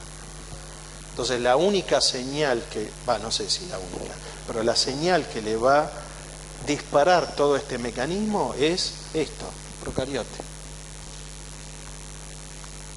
Lo mismo pueden hacer otras células, aunque hoy en día esto está bastante en discusión, pero la única célula capaz de activar un T-naive es la dendrítica, porque tiene todo esto en cantidad adecuada para sacar a un T-naive o que entre en mitosis. Todo, sí, tenés distintas, o sea, en función de qué reconozca, es bastante complejo el tema y está cambiando mucho, en función de qué receptor expresa y qué función cumple, tenés distintas subpoblaciones de células dendríticas, mieloides, plasmacitoides, etc. Y lo más complejo es que cambia según la especie. No es lo mismo en ratón que en humanos, entonces es un tema bastante complejo. ¿Queda claro esto? Bueno, entonces esto puesto en el contexto de la mucosa se entiende. Y en todas las mucosas, como les decía hoy, pasa lo mismo, porque en todas las mucosas hay lo que se llaman células dendríticas intraepiteliales, o que simplemente están alojadas en el compartimento epitelial. Y esto también hoy se lo ha caracterizado con un marcador que es CD103. ¿Por qué? Porque el ligando lo producen estas células, que es la E-caderina. Entonces las células que produzcan E-caderina van a traer células dendríticas y se van a alojar acá. ¿Para qué? Para detectar el antígeno. Una monocapa, fíjense, mucosa nasal o todo lo que es árbol bronquial, una sola célula de capas epiteliales, y hay un montón de células dendríticas, o intestino. Ocurre lo mismo en todas las mucosas, y esto, fíjense, cavidad oral o mucosa genitourinaria. O sea, esas células están ahí para detectar, esa es la función. Y entonces una célula que se genera, por ejemplo, el intestino para producir IgA, o una célula o un antígeno que está en intestino y yo requiero IgA, bueno, va a salir la célula dendrítica, va a ir al ganglio, va a generar la célula, el linfocito B y el linfocito T, que después vuelve al mismo tejido, hace todo el circuito. Pero fíjense esto, las distintas mucosas, que es lo que decíamos hoy, están conectadas entre sí. Es decir, que el sistema inmune, ¿qué hace? Detecta un antígeno, un microorganismo en una mucosa, protejo todas, pues puede llegar a entrar por cualquier otra. Y eso, como les decía, está perfectamente regulado. Fíjense, esto es un linfocito B o una célula plasmática que sale de intestino delgado, bronquio, sistémico, no mucosa o piel. Son distintas. ¿Y en qué se diferencian? Moléculas de adhesión, receptores de quimoquinas. Entonces, esta célula que tiene esto, que salió de intestino, cuando se activa en ganglio, o sea, cuando se genera la célula plasmática, estos receptores van a buscar el ligando. ¿Y dónde están? CCL25, vuelve a intestino delgado, pero otras van a colon, glándula mamaria, o tracto urogenital, etcétera, etcétera.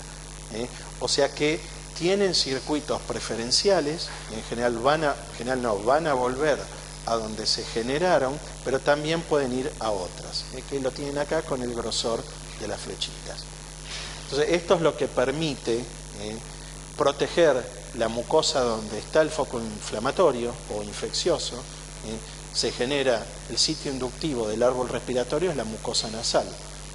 Entonces, un microorganismo que está en la mucosa nasal me genera células que vuelven principalmente a todo lo que es árbol respiratorio, pero también van a otras. Entonces, esto hoy en día, al final, si hay tiempo algo les voy a decir, uno puede tocar una mucosa y regular otras mucosas. Tratamiento, vacunas intranasal, subcutáneo, etc. No voy a seguir porque si no. Entonces, bueno, lo que se dice de las mucosas es inflamación fisiológica, simplemente porque está lleno de células inmunes. Linfocitos T, glóbulos blancos, digamos, leucocitos, CD8, CD4, etc. Eso pasa en las mucosas. Y en estas mucosas, esto es lo importante comprender, y cada vez se están describiendo más subpoblaciones intraepiteliales, o sea, subpoblaciones de células que están en el medio interno, digamos, o en el estroma, que interactúan con células del epitelio, y este diálogo es fundamental para regular lo que pasa acá abajo. ¿Está? Entonces, mucosas, expresión constante de microorganismos del medio interno, y en las mucosas, un poco más complejo de lo que les dije, la idea es evitar que estos microorganismos entren, la atraviesen. Si están en el lumen, que queden en el lumen. Si tocan la célula epitelial, inflamación. Eso es en todas las mucosas, pero, como siempre, hay cosas raras porque se han descubierto microorganismos de microbiota en todos los tejidos. O sea que algo trasloca. ¿Por qué no produce inflamación? No se sabe. Pero hay microorganismos de microbiota en todos los tejidos. No sabemos si es consecuencia de que trasloca por algo o cumplen una función. ¿Está? Bueno, y después, si quieren, fíjense todas las patologías asociadas a patógenos de mucosas. O sea que el sistema inmune es fundamental que funcione de una manera, como vimos recién, en las mucosas, porque ahí están los microorganismos, y fíjense que la cantidad de patógenos que están en mucosas que producen enfermedades infecciosas. Entonces, cuando uno habla de esos 300 metros cuadrados, es esto. Entonces, todas estas células, esta enorme cantidad de células, esto lo manejan mucho mejor que yo, esta es la mucosa, lo que está acá, esta pequeña membrana, ahí es donde están todas las células, sistema inmune. Esto es submucosa y esto es pared muscular, etcétera. También hay células inmunes en submucosa y pared muscular, pero toda esa enorme cantidad de células está en la mucosa, y la mucosa es esto. Es algo muy delgado que es lo que está en contacto con el lumen. Fíjense, esto es intestino delgado, las vellosidades, estos son esa enorme cantidad de superficie expuesta para la absorción. Entonces, en toda esta delgada membrana recubriendo cada una de estas vellosidades, ahí está toda esa enorme cantidad de células. Entonces, bueno, muy rápido, esto ya algo hemos visto, estas son todas las mucosas donde hay un sistema inmune asociado. Lo que es mucosa oral es mucho más complejo de lo que pensamos, por eso se habla de sistemas inmunes de mucosas asociados a glándula salival, a conjuntiva, a drenaje lagrimal. ¿Por qué? Porque son distintas las células, sobre todo las células dendríticas. La función es la misma, pero tenemos distintas subpoblaciones con distintas funciones, y eso es por toda la microbiota que tenemos en cavidad oral. Entonces, yendo a microbiota, fíjense, si esto es tracto gastrointestinal, la enorme cantidad y variedad de bacterias. Microbiota es parásitos, virus y bacterias. Solo sabemos o podemos caracterizar lo que son bacterias, el resto no sabemos nada. Sabemos que están, pero no sabemos bien qué hay ni qué hacen. Solo podemos entender lo que pasa en las bacterias, con las bacterias. Se han descrito en tracto gastrointestinal ya más de 2000 especies. Fíjense en cavidad oral la cantidad que hay, y sobre todo en intestino grueso, en colon, la cantidad de bacterias que hay. Principalmente son comensales, o lo que llamamos comensal, pero también entre todas estas comensales hay patógenos, o puede haber patógenos y no nos pasa nada. En cada una de estas porciones hay patógenos y no nos pasa nada. Eso es otra de las funciones de la microbiota, competencia, etcétera. Además se están controlando entre sí los microorganismos. Entonces, bueno, hace ya varios miles de años se sabe que hay un microbioma. Ahora vamos a hablar qué es microbioma, pero fíjense, Hipócrates, todas las enfermedades comienzan en el intestino, y además decía que la medicina es la comida, y es cierto, es lo que estamos haciendo hoy. A través de la comida, la dieta, podemos controlar, sabemos que podemos controlar y alterar la microbiota, y eso puede alterar la fisiología de muchos tejidos. Entonces hoy en día sabemos no solo la variedad, sino la cantidad que hay, millones de microorganismos por centímetro cuadrado de piel, millones y trillones en superficies internas, y sobre todo en intestino, que hasta ahora se cree que es la que tiene la microbiota más compleja, cuanto a cantidad y variedad, y consideramos el contenido del intestino, del lumen, como un órgano más, ¿está? Por las funciones que cumple la microbiota. O sea, necesitamos tenerla por las funciones. Entonces, dada la enorme cantidad de células que hay procarióticas, lo consideramos un órgano más. Y esto es algo que ha cambiado en los últimos años, y hoy en día se considera que más importante que la cantidad o variedad de microorganismos, la composición es importante, pero lo más importante es esto, la función. Entonces, lo que está aportando la microbiota son funciones que nosotros no cumplimos. Entonces, bueno, hay muchos trabajos que tratan de estimar el número de componentes de microbiota. Se habla que son 10 a la 13 o 10 a la 14 microorganismos, y esa es la cantidad de células del organismo. 10 a la 13 o a la 14, a la 13 se dice. Entonces tenemos la misma cantidad de microorganismos en intestino que todas nuestras células. O dicho de otra forma, nosotros la mitad somos procariotas. Si les gusta así. Pero bueno, hoy en día, estudiando la composición de microbiota, fíjense que la principal diferencia no es las células, somos igual de eucariotas que procariotas. No, la principal diferencia es la cantidad de genes. Hay 150 veces más genes en la microbiota que en nuestros genes. Entonces, ¿somos el primer genoma? No, somos lejos el segundo. En un organismo el primer genoma es microbiota. Hay muchos más genes en microbiota que todos los nuestros. Entonces, ¿por qué es importante hoy en día estudiar no tanto los microorganismos, sino cuáles son y qué funciones cumple? Es importante establecer qué genes tienen cada uno y qué hacen, qué aportan, qué función aportan. Competencia, degradar metabolitos que no podemos degradar, que algo les voy a contar ahora. Entonces, esta es la principal diferencia, y todo esto cambia a partir de que se descubre no hace mucho cómo podemos caracterizar y simplemente las bacterias. Se sabe que tienen como un código de barras, que es el RNA 16S, el ribosómico. Entonces, estudiando los genes que codifican para esos genes, se empezó a caracterizar esos microorganismos. Hoy en día directamente hay consorcios en el mundo, son estos, lo que hacen ya se secuencian. No se estudia el DNA que codifica para para el RNA 16S. Se secuencia todo el genoma. Entonces, hoy en día se caracteriza todo el genoma secuenciando todo lo que hay. Entonces, bueno, como les digo, hay consorcios, no vale la pena ponerse a desarrollar o estudiar cada uno, se manda la muestra y por poca plata lo hacen, y eso a partir del 2000, y esto ha generado una enorme cantidad de conocimiento. Se sabe mucho y se entiende cada vez menos, pero por lo menos tenemos más información, sí. Al menos sabemos para qué quiero vivir en simbiosis con tantos procariotes, ¿no? Después habrá que entender por qué están ahí o cómo llegaron. Pero bueno, se sabe que el tracto gastrointestinal, que es el más complejo, como les decía, hay muchos factores que hacen que a lo largo del tracto gastrointestinal haya distinta cantidad y distinta variedad. Hay nichos para cada uno de estos microorganismos que van a ocupar en ciertas porciones, y ahí es donde se replican.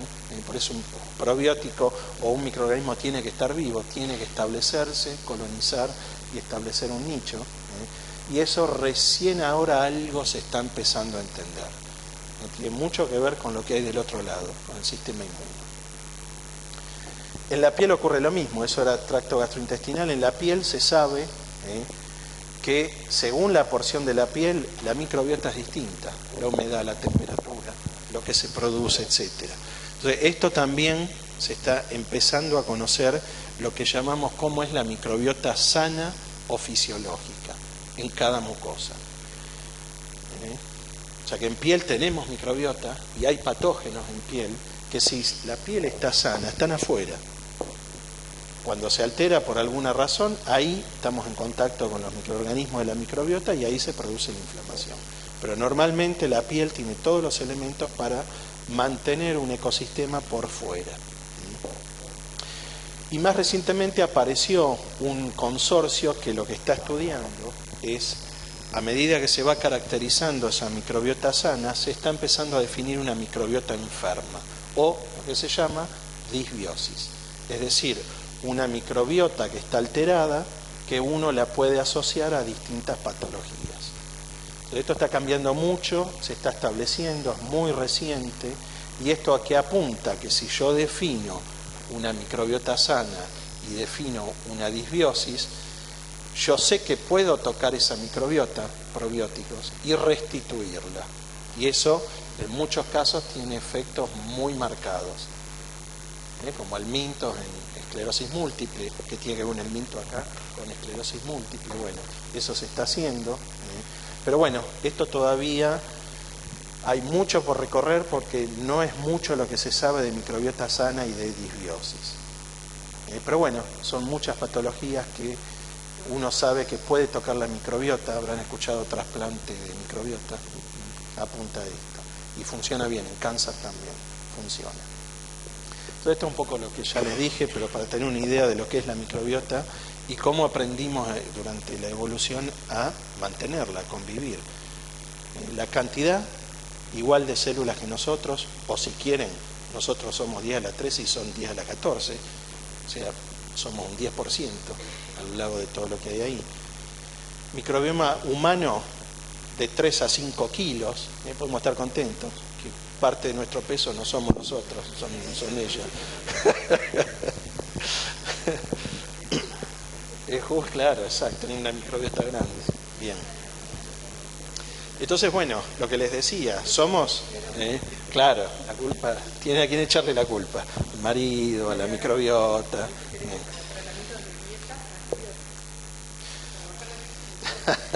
Sí, pero te va a generar una inflamación. Entonces, bueno, somos el segundo genoma. Entonces, por las dudas, antes se hablaba de flora intestinal, no se usa más eso. Flora ya es una palabra vieja que no se usa más, se usa microbiota, y más adecuado es hablar de microbioma. ¿Qué es microbioma? Es la microbiota, los microorganismos más los genes. Entonces, lo más adecuado es hablar de microbioma. Simplemente eso.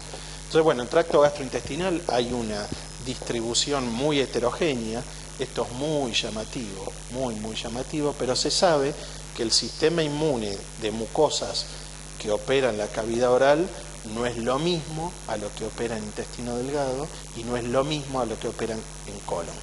No es lo mismo los ganglios cervicales, lo que pasa ahí, que lo que pasa en los ganglios mesentéricos asociados a intestino delgado o asociados a colon.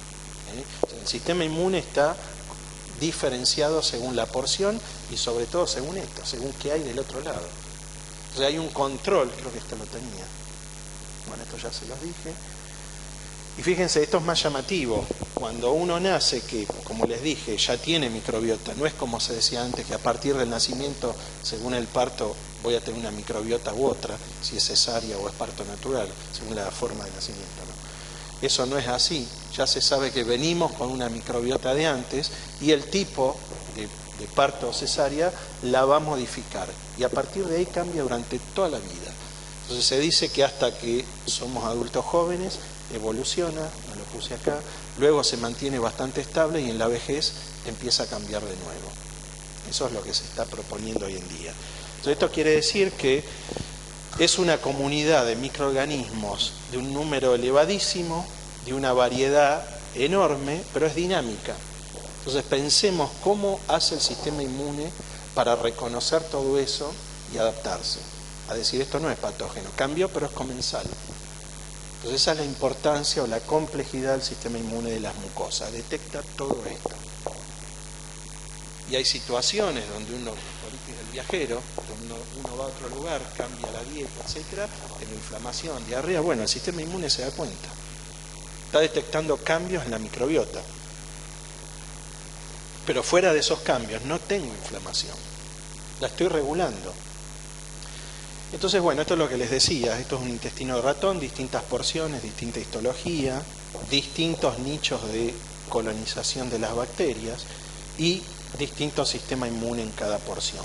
¿Cómo hacen las células del sistema inmune para detectar los componentes de la microbiota? A través de dos estrategias. Una son los receptores, todo lo que vimos hoy, y la otra, que es la que más se está describiendo en los últimos años, es la detección de los metabolitos. Entonces, esa microbiota no puede estar en contacto con la célula epitelial. ¿Por qué? Porque acá hay receptores de la inmunidad innata y si una célula, un procariote de la microbiota lo toca, se va a activar y tengo inflamación. Entonces, ¿cómo hace el sistema inmune para saber que acá hay algo y que hay con los metabolitos que produce esa bacteria o lo que sea? Entonces, tiene que estar viva. Microbiota, los componentes de microbiota tienen que estar vivos. Lo que más que es muy poco, lo que más se ha caracterizado es esto: ácidos grasos de cadena corta. Se han descrito básicamente 3, acetato, propionato y butirato, pero es enorme la cantidad.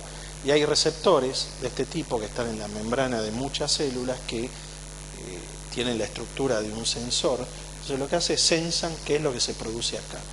Entonces de esta manera el sistema inmune está capacitado para detectar si hay algo acá, pero con estos receptores, qué es lo que se está produciendo. Entonces, esto es lo que les decía hoy, más allá de saber cuál es la composición, es importante lo que hacen. Entonces, más que la composición en cuanto a identidad de cada bacteria, lo que es importante es esto, todos estos metabolitos. Y esto estamos empezando a entenderlo hace muy poco. ¿Está? Entonces, lo que estudia todo esto se llama metabolómica, es carísimo, obviamente, si es caro para países desarrollados, para nosotros acá es imposible. Acá ni siquiera se hace composición de microbiota.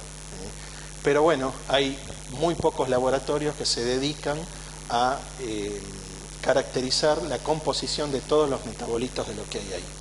Entonces hoy en día también otra forma de modular la microbiota ya no es dándole un probiótico, sino dándole estas cosas, que todavía no sabemos bien cómo funciona, porque simplemente hemos descrito, o las más descritas son 3, y la cantidad de metabolitos es enorme, porque con esos metabolitos la microbiota controla el sistema inmune, pero también controla a los mismos microorganismos, que estos tienen acción sobre los mismos microorganismos de microbiota. Y fíjense, esta es la forma que uno piensa que controla la microbiota de intestino, tejidos a distancia, a través de los metabolitos que atraviesan la barrera y por sangre van a los distintos órganos que en principio no están relacionados con intestino.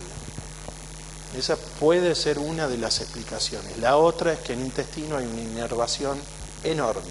Como tienen acá, las terminales nerviosas de estas neuronas también expresan estos receptores. Entonces es probable que en el cerebro, donde está el cuerpo neuronal, con un axón detectemos qué es lo que está haciendo la microbiota en el intestino y esta célula, sistema nervioso, haga algo. Pero esto es muy poco lo que se sabe. Pero sí está claro que yo toco intestino y toco otras mucosas y otros microbiomas. Esto voy rapidísimo. Fíjense, esto es intestino delgado, vellosidades. Estos son los sitios inductivos. El sitio inductivo en intestino delgado se llama placa de Peyer, que lo deben conocer. Esto es una placa de Peyer. Son muy pocas que hay entre todas esas vellosidades.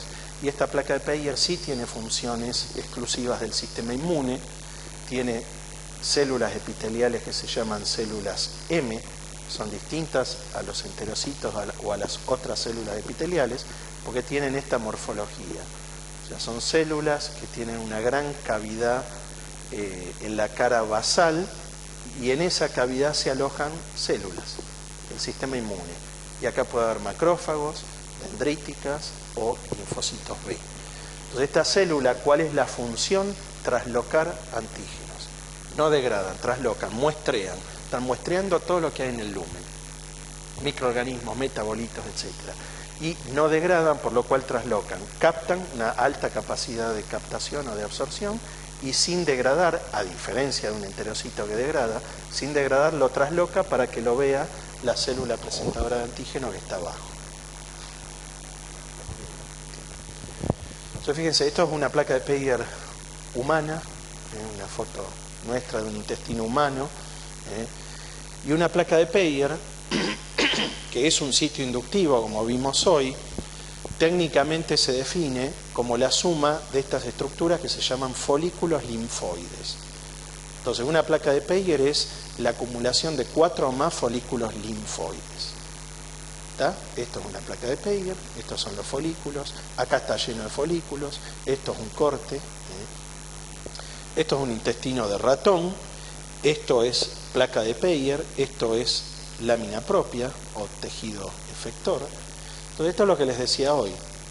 En estas zonas, folículos o placa de Peyer, aquí es donde funciona como órgano linfoide secundario. ¿Por qué? Porque hay áreas donde se acumulan linfocitos T y áreas donde se acumulan linfocitos B, como en un ganglio. Es distinto de un ganglio porque no hay cápsula, no hay médula, etcétera, pero funciona igual, es la misma función que un ganglio. Entonces, es un órgano linfoide secundario, más difuso, menos organizado, pero 300 metros cuadrados. Esa es la función de toda esa enorme cantidad de células que están en las mucosas, en los sitios inductivos. Acá están las células dendríticas que vimos hoy, que captan lo que entra de acá, preactiva linfocitos B o linfocitos T, que para terminar de madurar tienen que migrar al ganglio, que es la otra parte del sitio inductivo. Y una vez que terminan de madurar, vuelven ¿a dónde? No vuelven acá, vuelven a lámina propia, el tejido efector. ¿Queda claro? En verde CD20, linfocitos B, en rojo CD3, linfocitos T, área B, área T, como un ganglio. Y esto es el tejido, el intestino. Célula M, linfocitos B, linfocitos T, intercalados, metidos en la cara basal de la célula M. En estos folículos o en estas placas de Peyer, el 10% son células M. El resto son enterocitos, como hay en todo el resto. Pero así funciona.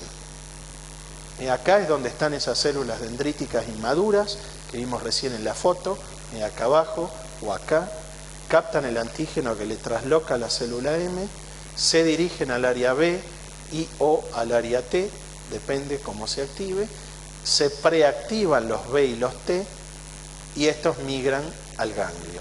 También esta célula dendrítica que se activa migra a ganglio y activa B y T que pueden estar o que encuentra de sangre. Estos pueden ser de memoria, ¿sí? Sí. Sí, también hace las dos cosas. O sea, acá va a preactivar células, pero también otras van a ganglio. A ganglio van. O sea, la forma que el B o el T encuentra un antígeno periférico en ganglio es porque lo lleva a la dendrítica de acá. ¿Qué pasa? Esta está buena. Estas estructuras no están en los 8 metros de intestino, están en ilium, están concentradas. Entonces, en ciertas zonas pasa esto, en otras zonas pasa lo otro. Pero en donde tenemos una placa de Peyer, las células se están preactivando, van a ganglio y después vuelven. Pero fíjense, vuelven acá, que el resto de las células, una dendrítica que está en lámina propia, por eso hoy les decía que no solo las dendríticas están acá, también están en lámina propia, si ven algo y se activan, migran. Entonces, la dendrítica que se activó acá no hace lo mismo que la que se activó acá. Esto es una célula dendrítica, esto es otra célula dendrítica. Entonces, sin entrar en detalle, esto genera activación, esto genera tolerancia.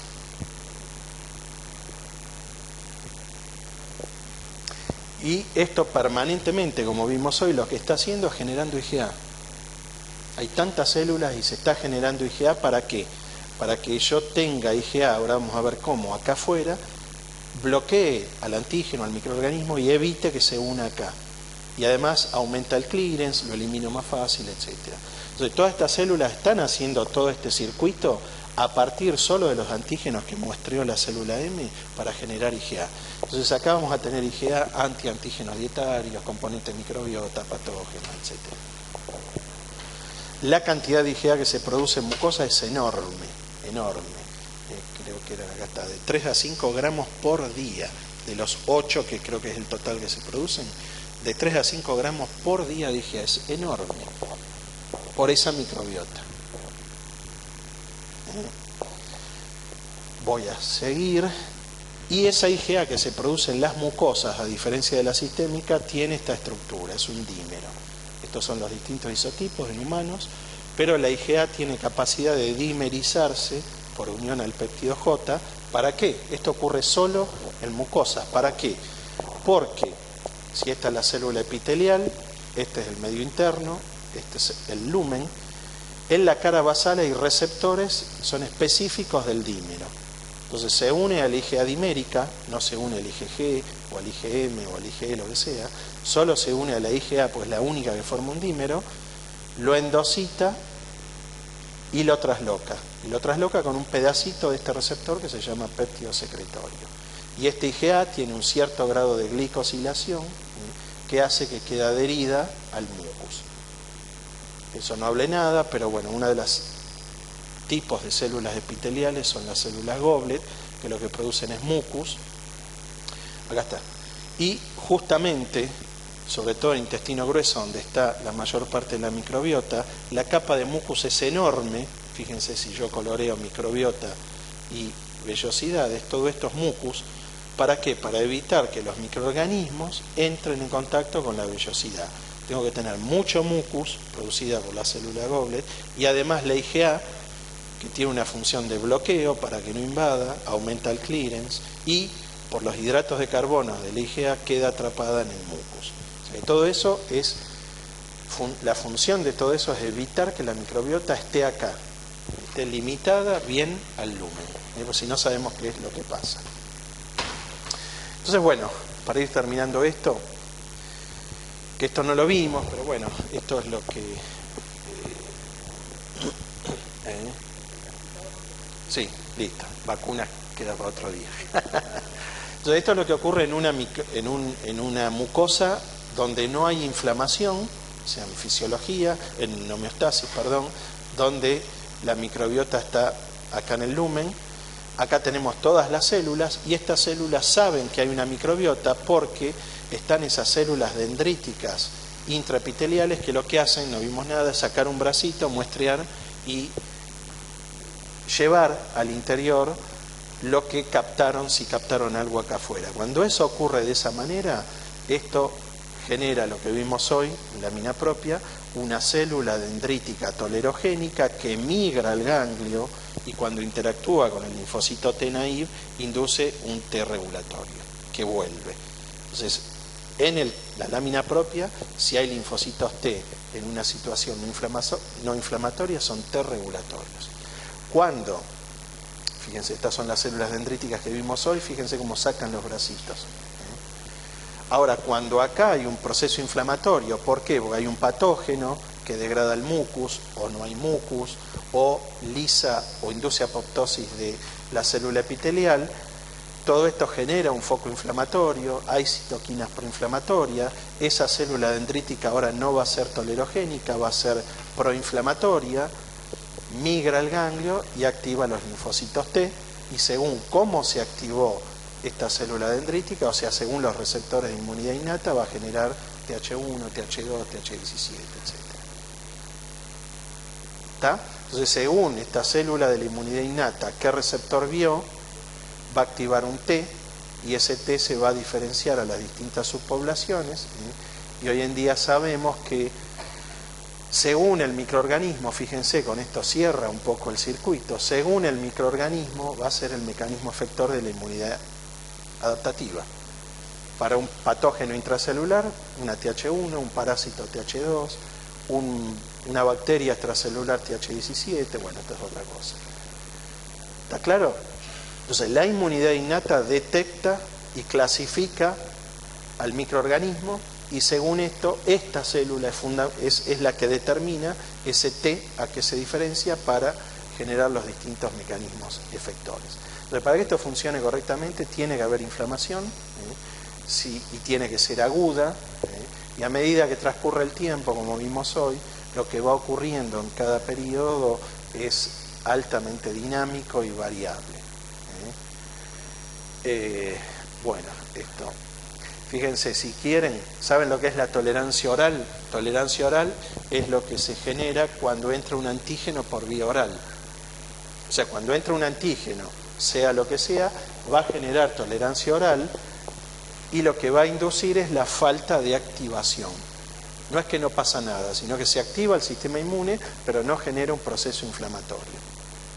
¿Por qué ocurre esto? Esto se describió recientemente. Y en realidad esto también está compartimentalizado, lo que vimos recién. Esta es la célula dendrítica, pero la que saca el bracito no es la célula dendrítica, sino que es un macrófago. Y esto llevó mucho tiempo porque estos tienen marcadores muy parecidos, dendrítica y macrófago, pero no es lo mismo. Sobre todo no es lo mismo, ¿por qué? Porque la célula que capta no es una célula migratoria. Esta célula no va a aparecer en el ganglio. En el ganglio aparece esta, y esta no es capaz de sacar el bracito. Entonces lo que está pasando es, los macrófagos, esa enorme cantidad de macrófagos que vimos, sacan un bracito, muestrean lo que hay, y una vez que entran, lo que hacen es, le pasan el antígeno a la célula dendrítica, a través de canales, que se llaman proteínas, que se llaman conexinas, entonces le pasa el antígeno, y ahora sí la célula dendrítica tiene capacidad migratoria, migra al ganglio y genera el T regulatorio.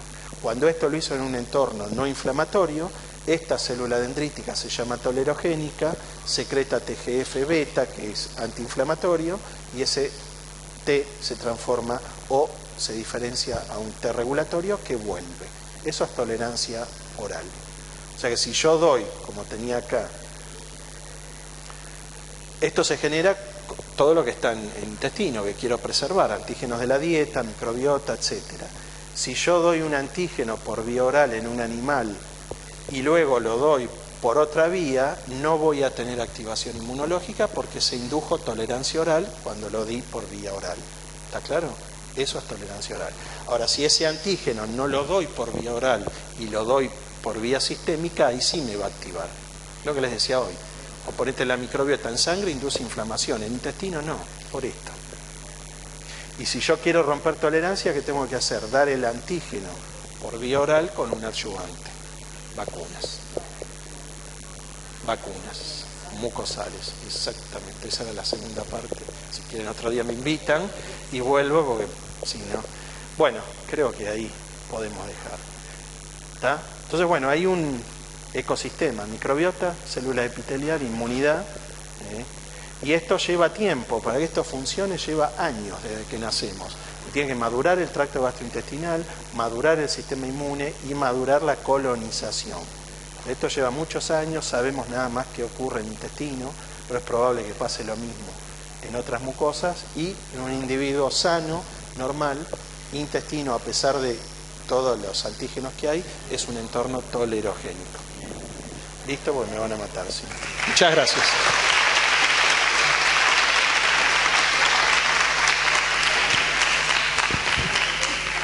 Me quedé sin dar el mensaje.